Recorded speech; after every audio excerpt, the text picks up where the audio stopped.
Welcome to the February the 17th, 1998 taping of It Happened in Grand Prairie, as we bring you the history of our city and some of the people that are making history and have made history in the past. And we're in the middle of our celebration of Black History Month, and today we are very excited. This is our history tape number 328, and we're so pleased to have Mr. and Mrs. Oliver W. Thompson as our guest today. Oliver, welcome to the set. Hello, Ruthie.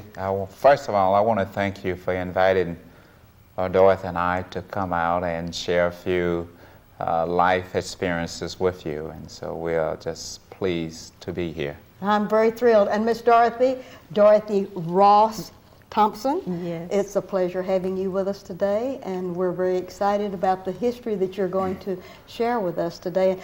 Let's just begin with Oliver, shall we? Okay. Oliver, this is your camera, and if you would look out and tell us about the real Oliver Thompson, at the beginning, when you were born, where you were born, and name your parents and your brothers and sisters, with your permission. Well, I was born and raised in Liberty, Mississippi, which was a small town in the southern part of the state. And my mother and father, my father's deceased, but my mother is still living there on the farm that I was raised on. But you would give us their names for the record. Yes, my father was David, mother Vivian Thompson. And Vivian's maiden name? Vivian Holmes. Holmes. Correct. Oh, good. Yes. And to that marriage, 10 or 9 other boys and girls was born. I have 6 brothers and 3 sisters, a total of 10 of us. And are all of those still living in All of us are still living. Isn't that splendid? None living in Mississippi with my mother. None with your mommy? The youngest, my youngest brother, he's in the Air Force. He's stationed in Germany. All right. And I have another brother, which is stationed out in Denver. Out in Colorado Springs. Colorado Springs, all right. Yes, and I have 3 living in Pontiac, Michigan. All right. 3 in Kansas City, and 1 sister in Chicago. All right, we're going to name all those sisters, or some of them are going to be mad you named the brothers, and you better get those sisters' names in. My sister's name, the oldest one, is Gwendolyn. All right. The next one is Gloria and Nathala. Those 3 girls. Gloria and Gwen live in Lawrence, Kansas. Nathala live in Chicago. Okay. My brothers, I am the oldest of the 10. James live in Kansas, or in Lawrence with Gloria and Gwen. Conway, David, and Sylvester live in Pontiac, and the youngest brother, he's named Glenn. He's living in Germany. He's stationed in Germany. Yeah. Then we have Cleveland, who's named after our grandfather. Oh, yes. Yeah, he's stationed out in Colorado Springs. All right. What did your parents do for a living in Mississippi? We was farmers. We were farmers. I was born and raised on the farm, and my mother still live on the acreage that we farmed as a young boy. Yes. And did you have to help do any of the chores? Everything. We had cotton, corn. We had cows, horses, goats, pigs, ducks, chicken, you name it. Works. The only thing that my mother purchased from the grocery store were flour, sugar, salt, and pepper. Oh, that is great. Isn't that wonderful? Molasses, all of the meat, everything vegetables, we grew all of that on the farm. Okay. And living on the farm, where'd you go to school? I went to school at Liberty Rosenwald in Liberty, Mississippi. I graduated from school in 1961. Is that graduating from high school? From high school. All right, let's get back to elementary. We need to talk about these elementary schools. Where'd you go to elementary? I went to elementary school. That's a unique story because my grandmother was a principal at a one-teacher school. You better give the name of that grandmother. Mary Elizabeth Johnson. She is deceased now. But I can remember going to school with her as a very small kid. Yes, yes. I used to love to go to school with her because since I was the grandson of the principal, it entitled me to get a few raisins and fruit and stuff like that. And so I looked forward to going to school with my grandmother. In fact, my grandmother was very instrumental and the educational process of the family, she instilled in us, in all of us, the value of education. And great. all of my brothers and sisters, every one of us, we finished high school. No, we didn't entertain the idea of dropping out of high school because it was very important because of the conditions that we found ourselves in. And I'm talking about the political climate that was running rampant in Mississippi back in the 50s and 60s. And so my father, all of my parents, they knew that education was our key out from under those types of situations that we found ourselves under. When you were in Liberty in high school, were you into athletics or were you into academics? And what did you like? And did you have a favorite teacher? Give me a little clue about Oliver when he was in high school. I had a favorite teacher in high school. His name was Buckley. He was my social science teacher.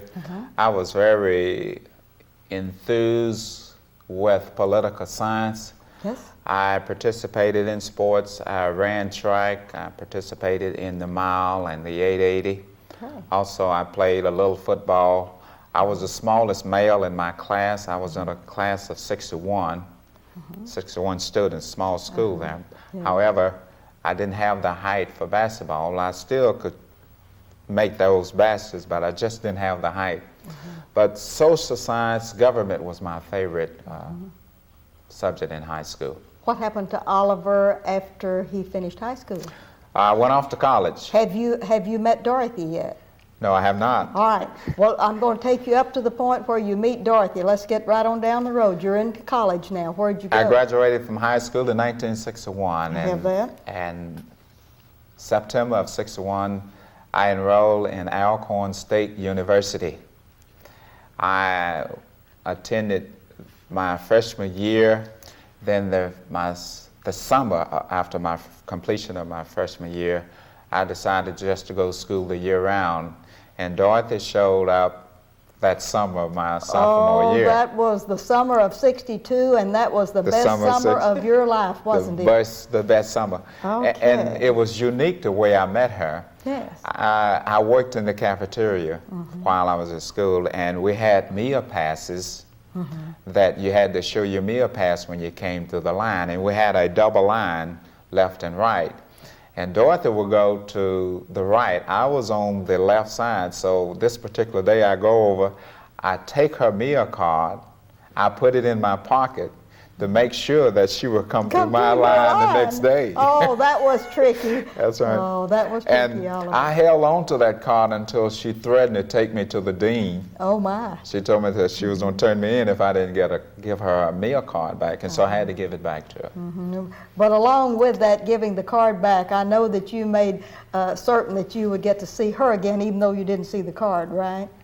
Well, yes, I had to come up with a scheme of getting her to come by and just holding on to that meal card because she wasn't able to go through the line to get breakfast, lunch, and dinner without showing that pass to the gal on the end. So I wanted her to come my way, and the only way I could get her to do it was to hold on to a meal card.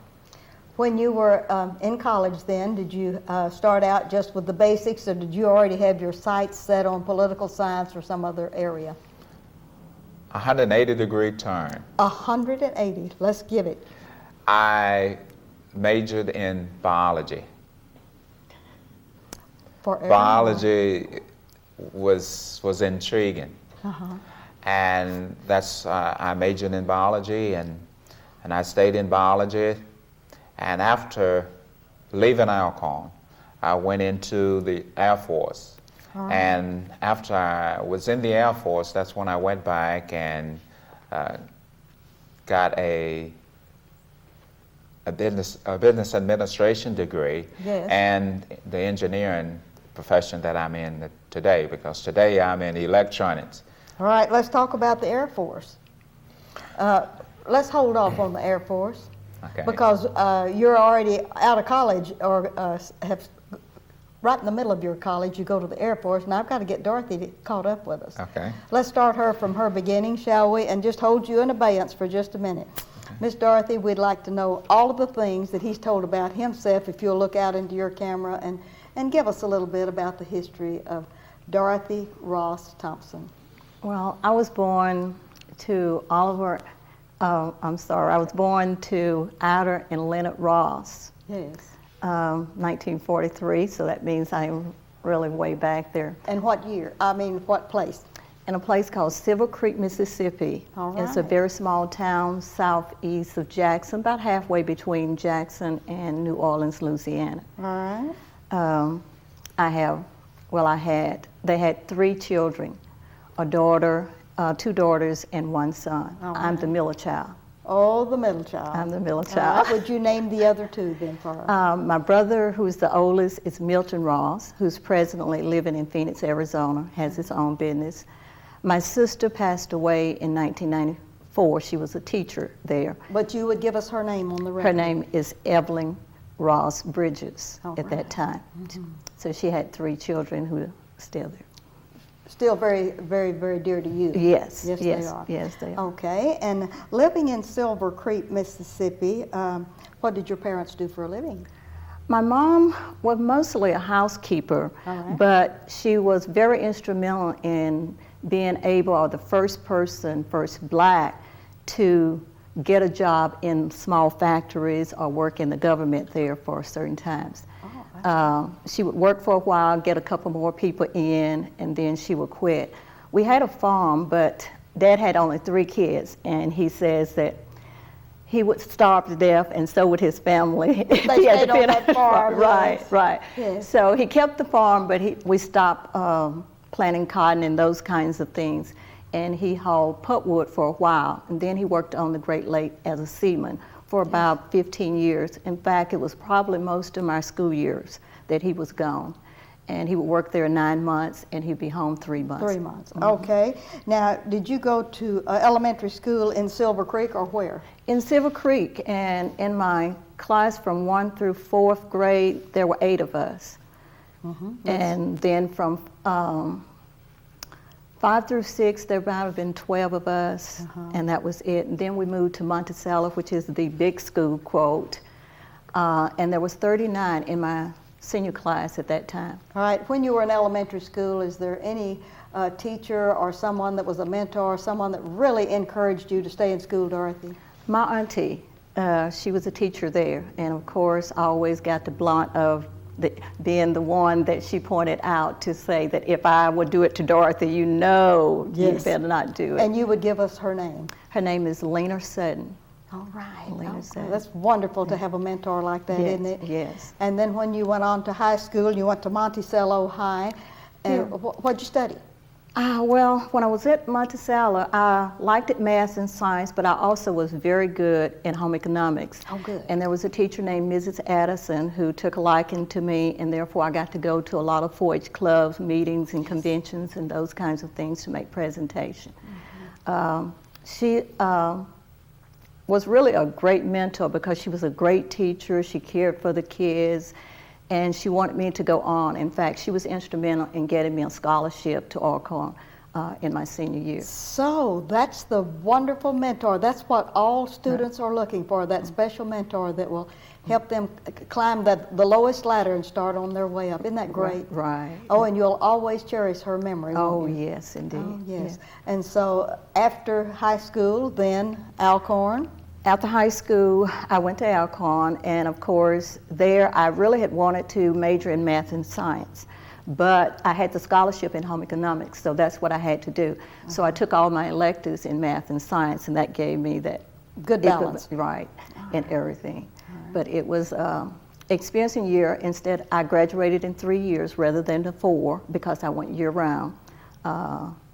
And I graduated magna cum laude. So I was really a study person, always was. What year from Alcorn did you graduate? 1965. 1965. That was a magic year, and you'd already Yes. met Oliver. I met Oliver in 92, and we didn't, I wasn't really interested. You met him in 62, didn't you? Right, 62, Right. and I really wasn't interested in getting married or anything, so I wasn't interested in a relationship. That's the reason he took my card, because You were playing it cool, weren't That's you? right.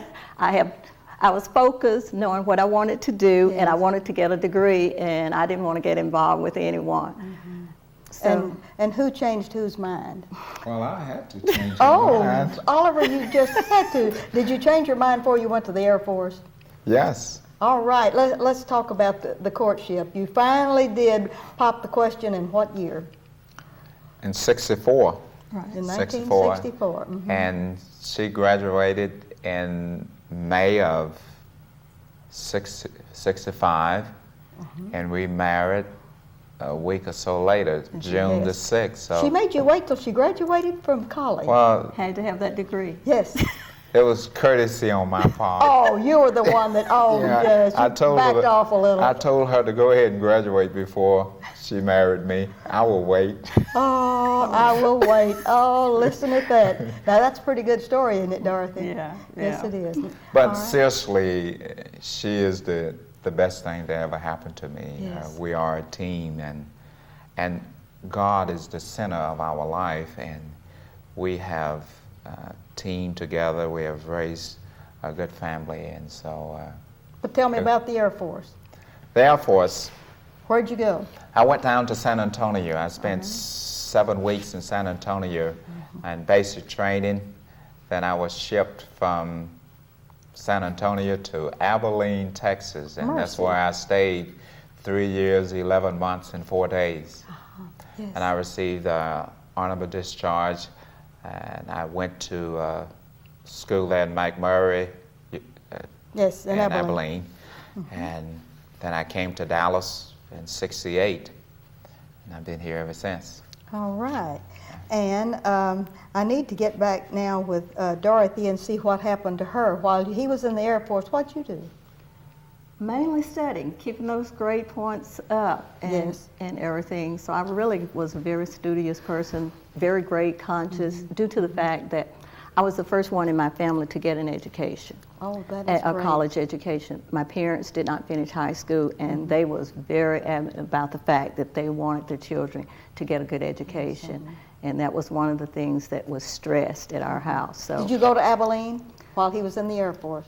not until after we got married. You know, back Yes, then that's that right. was not. That was not appropriate. No, was it? back then that was definitely not appropriate. Yes, Not even going out there and getting a job and being nearby was not appropriate. Was Even it? at Orcon, you could not hold hands on campus when we were at that time. Yes. You know, the rules was much stricter, so going to Yes. Abilene was definitely out of the question. All right. After Abilene and going to McMurray to school, was that where you got your engineering? Yes. Here you were in business administration before that, and now we're all into McMurray. Well, I carried some of it simultaneously, and With the Air Force? with the 2 degrees I carried, Oh, I I see. studied those simultaneously. After McMurray, I came to Dallas in January of 68, and I started work for Texas Instruments. All right. And I worked on the terrain following radar system for the F-111 project. And I worked out there for 13 months at Texas Instruments. Then I went to work for recognition equipment. And we built credit card processors, the handheld scanners that you see in a lot of places now. We started that particular product out at Recognition Equipment in 1971. And I stayed with Recognition for 14 years, and I moved up from the manufacturing through engineering, and when I left Recognition in 82, I was in marketing and sales. And I left there and went to Intercom, and that's how I got into the telephony industry, and that's where I am today. Tell me what you do for a living today. My responsibilities now. And with whom do you work? Okay. My responsibilities now are providing voice communication for Texas Utilities. We have about 15,000 employees with Texas Utilities, and so I travel east of 35. Okay. That is from Dallas to Denison, and from Dallas to Austin, to Tyler, down in the Lufkin area, all of East Texas. I go out and I'll study and see what the requirements are for the voice needs there. I come back to Dallas, I configure, design the voice system. We go out for bids to Southwestern Bell, GTE, Wiltel, and I get the lowest price and I buy the system. I go out and secure a contractor to install it, do a turnkey job, and I move on to the next office. All right, we have you working hard, making a living, going through all these transitions. Dorothy, in the meantime, where have you been? You've gotten married, and we need to get our girls in, and we need to get their pictures up before this assembly, before we have to leave this place, don't we? Yeah, well, in Abilene, I get into the school district. I work as a year as a kindergarten teacher because that was the only opening at the time. And at that time, we had a stillborn child. So we go through that. Trauma. Yes. And then, of course, 2 years later, I'm pregnant again, and Teresa comes along. All right. But I also work full time, so I was only off 3 months out of a school year. Yes. Even with her. And so she's a joy. And then, 1 year and 11 months later, we get Tracy. All right. Now, we just, are we going to let him hold this? Yeah, we can let him hold. All right. You're going to That's have his to treasure. you're going to have to show and tell, and let's see if we can get this on. I think Lewis is going to make a trip in here so we can get these girls and all of these pictures. We're going to let you hold the pictures while Dorothy talks about them. Now, would you show and tell, point to the ones? Okay, this is Teresa. She's the oldest. She's now 28. She may not like me to say that, but she's a graduate of Vanderbilt University, which we're very proud of her. Yes. She was an honor student, went to South Grand Prairie High School. This is Tracy, our baby, and she's 26 now. Tracy graduated from South Grand Prairie, also graduated from North Texas University with a BS, and this December she got her master's there also. She's a caseworker with ARC each day. Yes. So we're very proud of both of them. And both of these girls are unencumbered as far as marriage is concerned? That's right. They told me to make sure you say that we are not married. That they are single and they're just kind of looking around. Right, right. And their daddy allows nothing other than just kind of looking around. Is that right?